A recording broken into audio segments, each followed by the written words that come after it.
Okay, that's the bell. So we're going to go ahead and get started. Lots to do, not enough time. The finger pointing's already started. We're not even a minute into class. Okay, let's jump right in. On Sunday, we were finishing up this section in 1 Corinthians chapters 8 to 10, in which Paul is addressing this question about what to do with food offered to idols. As we saw, that could take a variety of forms. Situationally, it could be talking about going to a temple of an idol to eat there, people that are sacrificing the animals that meat was then served. So can you go to these restaurants of sorts and eat? Or what about buying that meat in the marketplace after it has been sacrificed to that god or this other deity? And then what about if you're in someone's home? All of that kind of thing had been talked about over the course of chapters 8 to 10.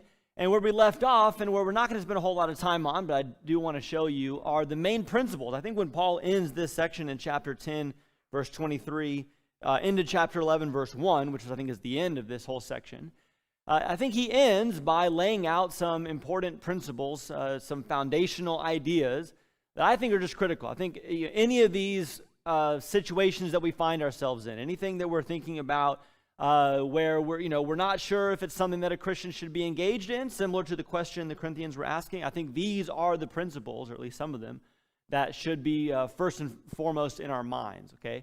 So in verse 24 of chapter 10, Paul again alludes to doing what is good for your neighbor. Remember, that was a big part of chapter 8 and a part of his own example in chapter 9, okay? So don't just think about, well, what would I like to do or what would be good for me? Think, okay, what about my neighbor? What about my brother in Christ? What about my sister in Christ? In chapter 10, verse 31, he says, whatever you do, whether you eat or drink, do all to the glory of God. That should be front and center in our minds. Again, not just thinking about, well, is it a sin to do X, Y, Z, but would God be glorified with me doing this? What message does this send about God, about his kingdom, about his people? Does it magnify and glorify him, or does it do something else? Okay. Remember, and he says this specifically in verse 32, give no offense either to Jews or to Greeks or to the church of God. It seems like in that verse, give no offense to Jews, Greeks, church of God, that there are three groups there. The first two being non-Christians. So be considerate, give concern to Jewish non-Christians, give concern to pagan non-Christians. And the way that we give concern to non-Christians, I think, pertains to the example he gave of eating in an unbeliever's house. And they tell you this has been sacrificed to an idol. Okay? They are promoting this kind of, honor being given to a god, and that should determine the way that you react. Paul says in that case, you don't eat because you don't want to send a message to a non-Christian, be it a Jew or a Greek, that Christians approve of such a practice. So we have to be considerate of that. Think about the idea of witness that we talked about in the sermon on Sunday morning, which was about a very similar topic from Revelation chapter 2. What's going to compromise our witness as those responsible for proclaiming the message of Jesus to non-Christians? Will our actions in some way take away from that witness? And we need to be careful of that. So don't give offense to your brother and sister, making them stumble, but also be careful about with the message you're sending to non-Christians as well. A similar point from before, but in verse 33, he says, don't seek your own profit, but seek only the profit of the many. And then really, and this is a fitting conclusion in chapter 11, verse 1, Paul says, be imitators of me. Okay, remember in all of chapter 9, it was about how Paul had the right to, be supported as a minister of the gospel by the church in Corinth, but he had foregone that right in order to do what's best for the gospel. So imitate Paul in this self-sacrificial giving up of rights, giving up of liberties. Ultimately, though, the model of imitation is Jesus himself. Okay, and clearly, Jesus' approach to life was not, well, how can I get close to the line and still be okay if it's not a sin? I mean, that's again so far from the way Jesus lived his life. That we wouldn't even entertain that. Instead, it was all these other things. Jesus did not what he wanted, not what was best for him, but what was good for others, what was for God's glory, and what ultimately would lead to the salvation of other people. Okay, that I think are the principles. Some ways I wish we could spend more time talking about specific circumstances that we find ourselves in. That was in some ways the purpose of the lesson, the sermon on Sunday morning. So go and listen to that if you weren't able to hear it. But we need to be thinking about this because there's a lot of things I think that even Christians we talk about. And can you do this? Can a Christian do this? Can we be involved in this? Drinking or smoking or going to this event or this concert or this political rally or being involved in this activity or wearing this or listening to this music or watching this TV show. I mean, there's all kinds of things you could think of. And these are the principles that need to guide those decisions. Not, well, is it a sin? If that's the only question we're asking, then we've already missed it, in my opinion. So I think Paul lays out these very important guidelines to follow here in 1 Corinthians 8 to 10. And who knows, maybe down the line we'll get a chance to return to some of this and talk about specific applications. But chapter 11 awaits us. And so finally now we move to talking about the head covering and this section of text that has been notoriously difficult for people for good reason, as we will see in chapter 11 of 1 Corinthians, verse 2 to 16. So let's just jump right in. And I want to read the text and then ask you a question to discuss and then try to get into the specifics of what's being said here and how we should understand it. But let's just read it. And as we read, do your best to follow along and try to follow what Paul is saying. And we'll read from verse 2 of chapter 11 to verse 16. Now I praise you because you remember me in everything, and hold firmly to the traditions just as I delivered them to you. But I want you to understand that Christ is the head of every man, and the man is the head of a woman, and God is the head of Christ. Every man who has something on his head while praying or prophesying disgraces his head. But every woman who has her head uncovered while praying or prophesying disgraces her head, for she is one and the same as the woman whose head is shaved.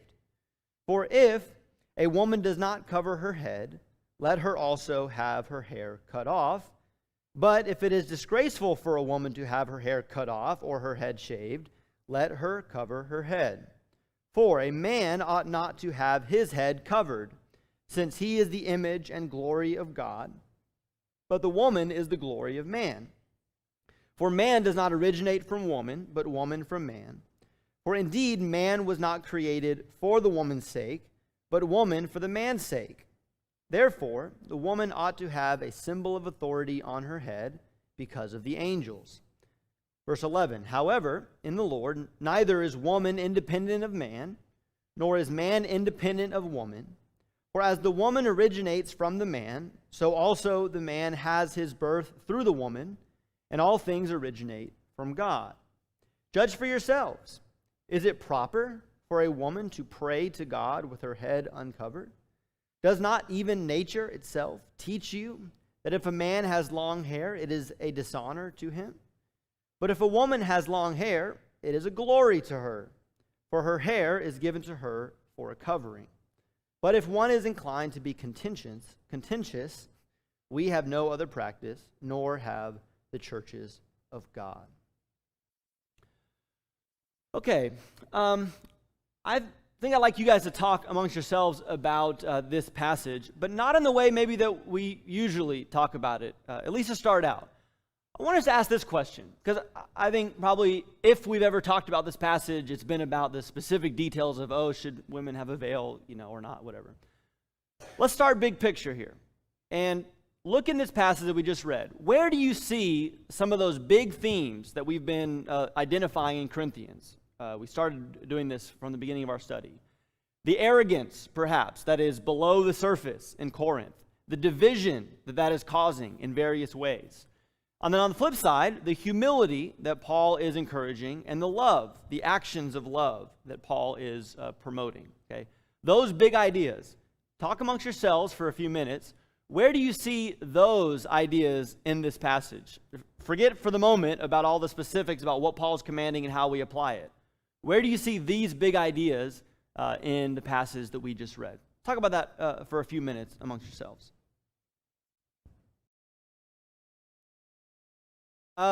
If you saw evidence of arrogance or arrogance leading to division in this text, raise your hand if you saw arrogance or division in this text. Okay. What are you guys talking about this whole time? Okay, so we'll come back to you guys on the second part. Arrogance and division. Where's evidence of arrogance and division in this text? Michael?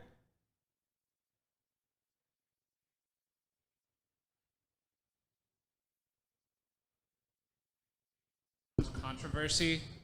You're trying to cause an issue in some way, that would cause division. Okay. Verse 16, Michael says, if you didn't hear, anyone inclined to be contentious, that would be the division aspect of it. Curious, arrogance, where do we see arrogance in this passage? Brian? Well, for me at least, it was a bit subtle and implied, but obviously there's some type of discord that exists between the genders within the church. Something is happening that he's having to respond to here. And so, in a sense, there's an implied division that he has to resolve about the role of the woman in the church and the role of the man, at least as far as it concerns head coverings. And so he resolves. He in other places, of course, Paul talks about being silent and all of those good things. But in this one sense, he clears it up as to the role of head coverings, I think. Okay, so speaking to the divisions, there's a conflict of sorts. However this is playing out between men and women. Humility and love. Albert, you said you had talked about love, so if you got something on that, but humility and love anywhere in these verses here? Yeah, Beth? We were just noticing like the hierarchy, kind of, if you will, of the head of man is Christ and the head of the woman is her husband. To follow that, there has to be, some humility and love there if you're going to have someone above you. Okay, so the idea of headship implying submission, humility, humbling yourself to submit to that. Okay, so hopefully that you saw that a lot of these things that we've seen throughout the book are present in this chapter. Jeremy's creeping up here. Was there somebody that had something? Oh. No, I'm good. Okay, cool. Good, because look at my watch here. We got it. Okay, well, let's spend the rest of the class, about half an hour, talking about this. And if at any point you have a question of clarification, the way we'll do this, I'll have some introductory things to say about how we should even approach the passage. And then I want to kind of just walk through what the text says, hopefully in a way that we can all agree that that's what it's saying without having to make some decisions about application. And then once we've done that, then we'll talk about 3 of the various ways that this could be applied. And so if it's about application and stuff, maybe wait towards the end. But if at any point there's a clarification question you have or a comment you want to make about what we're saying, please stop me and ask, because I know that this can be very difficult, and we're doing fine in terms of our schedule. So there's no reason to be too afraid of falling behind. This is a difficult passage. And there's a number of things that make this passage very tricky to handle. The first of this you probably noticed just a minute ago, okay? Even just a reading of it in English, you could read it 5-10 times through, okay? I think you might agree, that the meaning is just clear, evident, indisputable, just from reading it on its own, okay? There's some confusing things about it. So, a lot of times in the Bible, you don't have something you don't understand in English, so you say, oh, let's go to the Greek, and let's look at what the words mean, all this kind of stuff. Well, bad news, okay? It's even worse in Greek in some ways, okay? There are some very difficult things about translating this and understanding it, even going back to the original language. I'll give you a few examples, and these will probably come up as we go, okay? The word head is used a lot in this passage, okay? maybe you noticed the word head is used differently depending on the verse. Sometimes it's used to mean, your noggin. Sometimes head is meant as the one who has authority over you, okay? So that can get confusing. There is no word in Greek for husband or wife, okay? It's just the word for man or the word for woman, okay? And it's the context that, bears out what that means. So if it's his woman, then, we translate his wife, so on and so forth. So you may have noticed, actually, that as I read in the New American Standard Bible said man and woman, your translation may have rendered it in various places, husband and or wife, okay? Which one is it? Well, that's a little bit unclear. There's some words that you would expect to find in this passage that are actually not there. There's no word for veil or even a noun for covering in this passage. Except in verse 15, when talking about how the hair was given to a woman as her covering. And in fact, in not really a straightforward verse, but in a verse that makes it sound like there is something that a woman is putting on her head, in verse 10, where it says, therefore the woman ought to have a symbol of authority on her head. The New American Standard has supplied, that means added, that word, symbol. The literal words are, the woman ought to have authority on her head or have authority over her head, okay? What does that mean? Okay. Again, these things are not clear cut even when you go back to the original language, okay? In a couple different ways, there is clearly a gap between what the Corinthians understood in reading this portion of the letter and what we understand. Two ways in particular I mean that. One is similar to what we've seen before. It seems clear that there were questions or concerns the Corinthians had. Maybe they addressed it in their letter to Paul, and Paul is responding to that, okay? Remember that two-way or one-way phone conversation, okay? We don't know what they asked. We don't know what their specific concerns with, and that limits us or makes it harder to understand exactly what Paul means because we don't have their side of the conversation. Another way this is true is that it seems clear, we'll talk about this more as we go, to some extent, there are practices in that day, in ancient Rome and ancient Corinth, that are being referred to, and we just don't have those practices. So it's hard to understand exactly what Paul is getting at, okay? Again, more on that in a little bit, but in several different ways, there's a gap between what the Corinthians would have understood reading this and what we understand reading it. And then finally, in Bible, what's the phrase? The Bible is its own best commentary. And that's really true in a lot of ways. In Bible study, when you don't understand something, one of the best things to do, maybe not the first thing to do, but for confusing passages, you go to other passages that talk about a similar subject. We know that the Bible is cohesive and unified, and, truth, it doesn't contradict itself. Well, with 1 Corinthians 11, specifically referring to the covering, this is it. Okay, there's no other passage to go to. Now, some of the principles, some of the things on the outside, there are other passages that relate. But we don't get direct help from other passages on this idea of a woman wearing a head covering or a man not covering his head. Okay, so what does that mean for us? Well, pack it in. We'll just wait till Sunday when we talk about the Lord's Supper. It's not something that really matters. We shouldn't blow it off. I know that for me, and I think I would say as a general rule, this has been one approach to 1 Corinthians 11. Well, it's too hard. Just forget about it. Or it's something that doesn't have to do with us, so let's not worry about it too much. No, I don't think that's the approach we should take. I think we should study and think critically. I was thinking about it. In some ways, this is like, hitting the weights in the gym. Like, you got to challenge yourself sometimes. And a passage like this can be a really good opportunity to test our muscle or to build our muscle.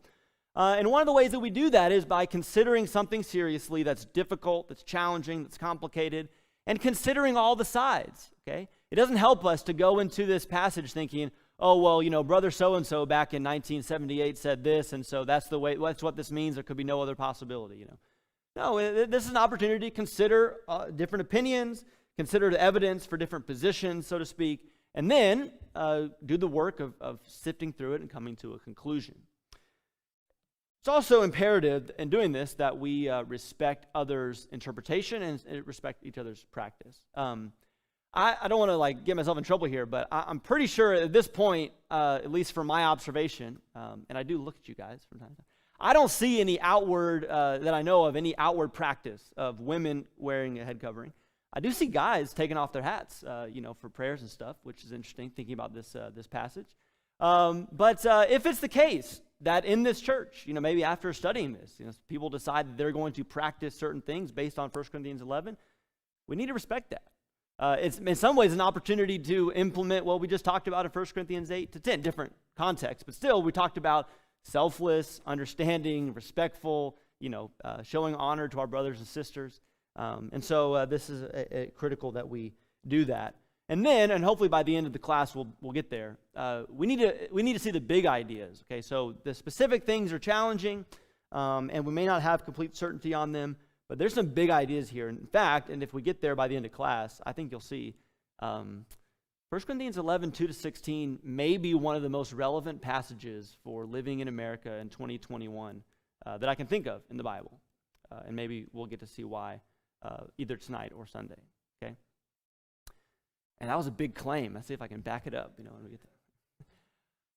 Okay, what does the text say? Let's just work through this. We're going to do it in two sections, verse 2 to 10, and then I'll give you a chance to ask questions, and then we'll look at verses 11 to 16. Really just because it wouldn't all fit on one PowerPoint slide. So, but let's go through this. Paul introduces this section, and some would say, I think it's valid, that in verse 2, I praise you because you remember me in everything and hold firmly to the traditions just as I delivered them to you. That in some ways could be an intro for the whole chapter, okay? That Paul is praising them for doing some things right. But, verse 3, that's the first word, but, he says, I want you to understand, so there's a clarifying point here. And then you'll notice in verse 17, there's an even bigger but, where he says, but in giving this instruction, I do not praise you because you're, all messed up in the way that you're taking the Lord's Supper, okay? So praising them for holding on to these teachings, tradition just means something passed down, okay? This is passed down from the apostles, from Paul. And they're holding it, but they need some things clarified. Verse 3, I believe, really holds the key main idea principle for the whole discussion. And he refers to it a little later in the text, but this is the most clearly stated thing here. The principle is there is a chain of authority. That's the idea of headship, okay? God is not in this order, but if we laid it out in order, it would be God is the head of Christ, is the man, head of man, the head of woman, okay? Again, there's some question about is it man and wife, man and woman, but this is the chain that Paul lays out. Okay, let me just point out a couple things about this. This is obviously very countercultural to the way that things are talked about today in relation to the sexes or to genders, but it's biblical. But do notice that we should take it seriously about the chain of headship. But do notice that okay, well, if man is the head of woman, and Paul has laid out this chain, well, we should notice that man is the head of woman in the same way, or in a similar way, probably better said, in a similar way to how God is the head of Christ. Is Christ inferior? Is the Son inferior to the Father? Are they equal? Yes. Do they have different roles? Did Jesus say, again, in the incarnation, is if we're talking about there, did Jesus say, I do the will of my Father? Okay, I submit, I say what he tells me to say, I do what he tells me to do. Okay, that picture, I think, helps us. And then Ephesians 5 helps us understand the correlation between, Christ being the head of man and man being the head of woman as well. So, but this is the starting principle, and this needs to be respected and honored. That's what Paul's going to talk about all the way through. And so, in order to honor this main principle, this guiding principle, Paul says that men should not cover their head and women should. A couple things to point out. This is qualified, okay? So there is the phrase, while praying and prophesying, so we can talk about that at some point. So it's that is, put in there as a qualifying statement, while praying and prophesying. Also, do notice that he starts with men and command. Telling you, man. Okay? I try to get my point across.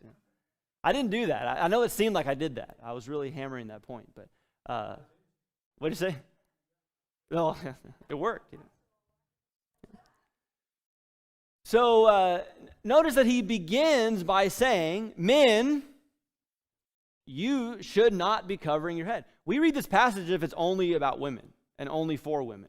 Okay, But Paul, as we saw in chapter 7 as well, is very balanced. In fact, one way to look at these few verses is he starts with men, has two statements about women, and then comes back with another statement about men. Okay? Men should not cover their head while praying and prophesying. Women should. Okay, but then he goes on to give some supporting arguments for this instruction. Okay, the language of shame, being a disgrace, is used here, and so he says a woman not covering her head, that is as disgraceful as a woman who has her hair cut short or her head shaved off. Okay, I think that's what he's doing with that with those statements there. Okay. He's saying, we know it would be disgraceful to have your head shaved or shorn, and so, therefore, it's the same kind of disgrace if you have your head uncovered, I think is the point of verses 5 and 6, okay? Notice in verse 7 to 9, he goes to creation to make his point here, okay? So, in telling the men not to have their head covered, he says it's because he is the image and glory of God. But the woman is the glory of man, because she comes from man, and she was made for man. Right? Again, we can have equality as well as a distinction of roles here. And the Genesis account, I think, bears that out pretty well. Genesis 1, in some ways, is highlighting the equality, that man says he created them, male and female, in his image. Okay, that highlights the equality there, and we'll get to that in Paul's argument. But chapter 2 of Genesis talks about the distinct roles that were created by God for man and then for the woman. She was made from his rib. She was made as a helper for him. And so Paul is picking up on that in these verses to talk about his basis for the headship, which should be manifested through the wearing of a covering, or I should say, the covering for women and the uncovering for man. Okay. And then, the best verse of the whole thing here, in verse 11, a woman should have a symbol of authority on her head, or have authority on her head because of the angels. I mean, how much clearer do you want Paul to make it here? Okay. There's theories about these. There's probably as many theories as there are angels. I don't know. But there's a lot of different things you could say about this, okay?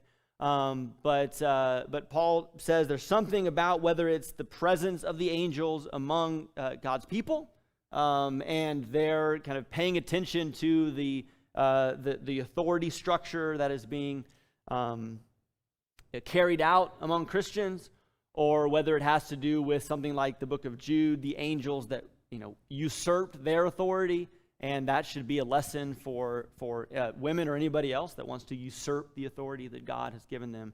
But Paul says because of the angels, a woman should have this authority on her head. Okay. Questions about anything through verse 10? Or comments, that's fine too. Brian says he thought he understood it till now. So. Yeah, Albert.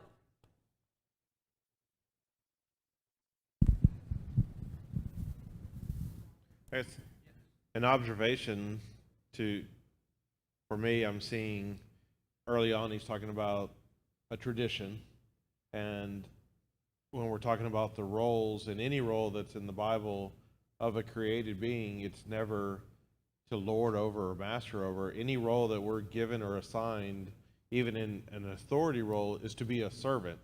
So I don't see any contradiction to where anywhere we, in this instruction here, or in this discussion, that anybody is told to take on a role opposite of being a servant to the lesser or to the person that you oversee. So I don't see contradictions. I don't see challenges in those realms there. And it's prompted me to wonder if the women, because we don't have prophesying today, so that's not a challenge for us. Praying in the assembly or praying, I don't know, I can't say that praying was in an assembly or not in this discussion here, but we don't have that to deal with, and I just see where possibly I'm curious now where the women overtaking a role and causing division, and the men were giving up a role, and the men, they were blending it, and it was just getting chaotic. So it's, as Brian says, it's prompted me to think, but I don't see where any role has changed compared to other scriptures. So to answer the question that you asked, assuming you want me to try to answer it, again, we don't know what the situation was in Corinth, but I think it's pretty clear there was some sort of confusion. Whether that was women that were trying to, take a role that was not rightfully theirs, or whether it was simply, men and women kind of confused together, kind of getting things mixed up. Paul has to set it straight. So I think that's for sure, which is why there's this, talk about headship and order and all that goes back, like you said, to creation. And then Albert's alluded to something that probably is also good to clarify. We're going to come to it, so maybe at that point we can talk about how these two things go together, maybe not. Oh, wait, I'm not teaching that. Rick's teaching, so that's going to be great. He can deal with it. But Paul's going to say in chapter 14 that the women are to be silent in the assembly, even in the discussion about using spiritual gifts. So whatever Paul is saying here in 1 Corinthians 11 can't contradict with what Paul is saying in 1 Corinthians 14, which may drive some of our interpretation of it. So thanks for pointing back to that as well. Yes, Brian. I don't know if I can formulate this in my mind, but there's, and say it coherently, but it seems to me that in the relationship of a man to the woman, in which there is an area of authority of the man over the woman, is in two institutions. One is in the marriage relationship, and one is within the church in the assembly. I don't see where a woman is in submission to a man outside of the church and outside of the marriage. I don't see my wife in submission to any other man in the world other than myself, for example. So I think it pertains to roles, because Jesus reveals and Scriptures reveals that he who's going to be greatest in heaven will be the servant of all. And in Ephesians, before Paul even gets to the submission of the wife to the husband, he talks about everyone being in submission to others. So it seems to me it's a matter of organization and roles, as you just described. And ultimately, I don't know if we can give application here, but when asked the question, who's this woman going to be the husband of in heaven when she's been married multiple times? And the answer to that is they're not given, man and woman are not given in marriage in heaven. They're neither married nor given in marriage. And the point being that relationship of submission to the man to the woman seems to be dissolved when we cross over to the other side. We're all in submission to God. And of course, Paul ultimately gets there when he says, listen, we're not independent of each other. Woman came from man comes from woman, and everybody comes from God. And that's where we go next. Thank you, Brian, for that segue. After just having said, that Genesis 2 lays out this, headship, submission, the woman was made from man, for man, he turns right around and says, but there's a mutual interdependence, okay? I think we referred to this in a previous class. But man is not independent from woman. The first woman came from the first man, but after that point, we all came from a woman, okay? Men and women alike. And so, yes, I think as Albert and Brian are both pointing out, there is that equality that is emphasized by Paul and by really the rest of the Scriptures, which, and Brian referred to one example, it could be that that's where some of the confusion came from. People that write about this and talk about this often will point back to the passage in Galatians 3, right? In Christ there is neither male nor female, okay? It's possible, although we don't have any direct evidence necessarily, it's possible that early Christians latched on to an idea like that and ran with it to the point of, then there's no distinction. There's no difference between men and women. What women do, men do. What men do, women do. That kind of thing. And so Paul at times is having to clarify there is equality, but there is still a distinction in the roles, okay? And then at the end of that verse, I think Paul comes back to this idea that all things originate from God. So verse 13, he says, judge for yourselves. We've seen that language before. Is it proper for a woman to pray to God with her head uncovered? Sounds like a rhetorical question, I think. But he does say, he says, judge for yourselves. And then with similar languages used before, he said that nature itself, there's a question about what that means, but nature points to this idea that it is a man who has long hair is dishonor to him, and a woman who has long hair, it is a glory for her. Her hair is given to her as a covering. Remember earlier, the point was the fact that it would be disgraceful for a woman to have her hair cut off, okay, in that same way, it is disgraceful for her to have her head uncovered. And so I think that is the point here, that there is somehow a natural distinction, between men having uncovered heads and women having covered heads. And so that points to the responsibility of women to cover their heads, and for men to not do so. Okay, and then he ends by saying, if anyone is inclined to be contentious, we have no practice in any of the churches of God. The question here is, what is the practice? Okay, is Paul saying we have no other practice, as in what I told you about the head coverings? That's the rule, or that's the custom, and everybody follows it? Or is Paul saying, we don't get contentious in the church? So if you want to be contentious, we don't do that kind of thing in the churches. There's a question about that as well. Okay, well, we still have some time, so I'll just go maybe as far as I can go, and then we can pick up there on Sunday. But let's talk about, Albert, you have a question?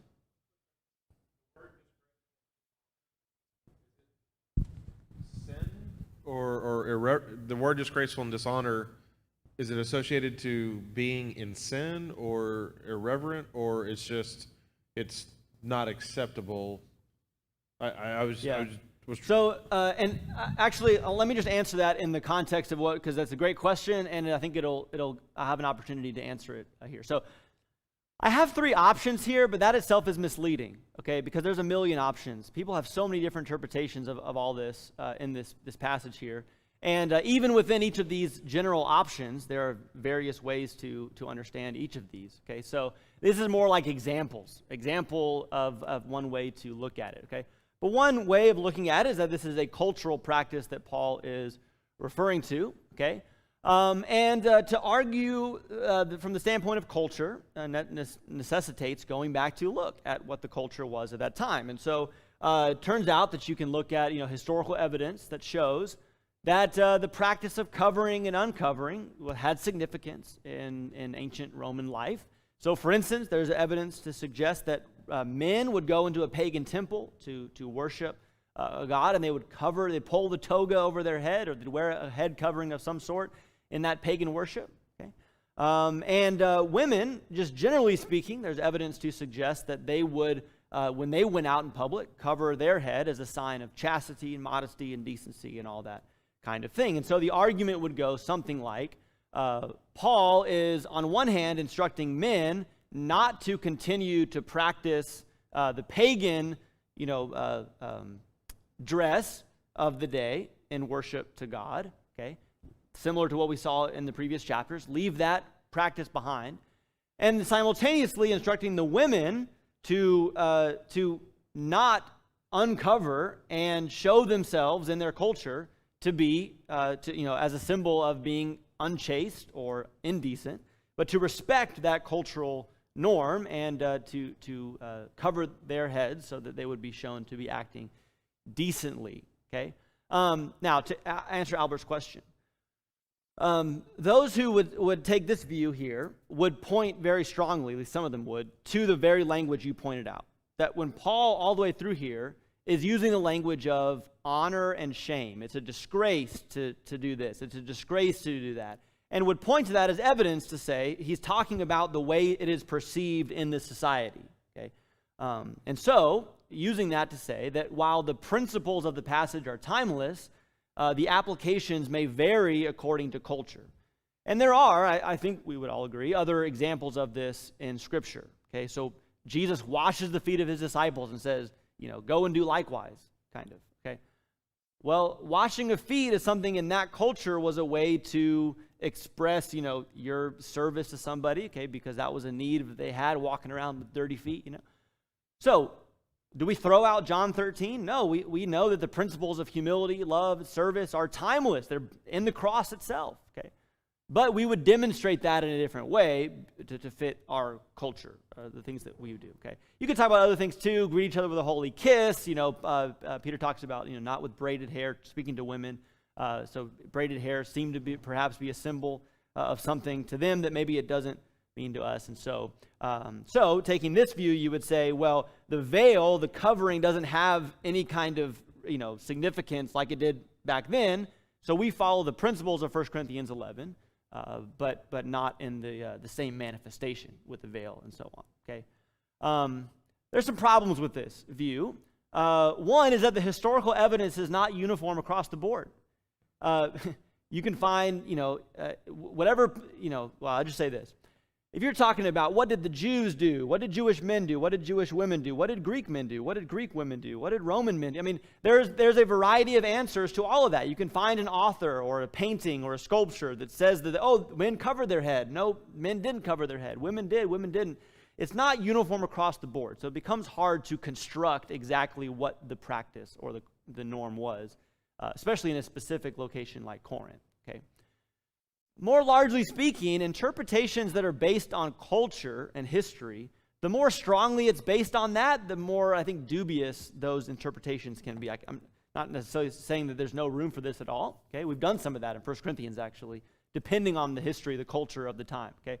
But if it's the more it's based on that, you start to wonder, well, has God given us something that you can only understand it if you've read this one Roman author, and without that, then you can't understand God's word, right? We should at least be careful about that approach, okay? The argument would also, or a rebuttal to this would say, Paul is going back to Genesis 1 and Genesis 2. This is something grounded in creation. That would imply that this is universal, not like, just for your time. No, if he's saying this goes back to the first man, the first woman, then that would say it's universal, for all times and all places. And then in verse 16, when he says, we have no other practice, that seems to be pointing to this instruction about head coverings. Paul says, this is what the churches of God do. That doesn't sound like, just for one time in one place, okay? I think I'm about out of time. I had two other options and pros and cons associated with those. But maybe we'll end unless there's a question that anybody has about this, clarifying question about this right here. Well, too late. The bell rang. So do bring whatever questions you have on Sunday, and we can spend some time answering those if you have them. But we'll pick up here talking about how to apply 1 Corinthians and then what the big ideas are on Sunday. Thank you.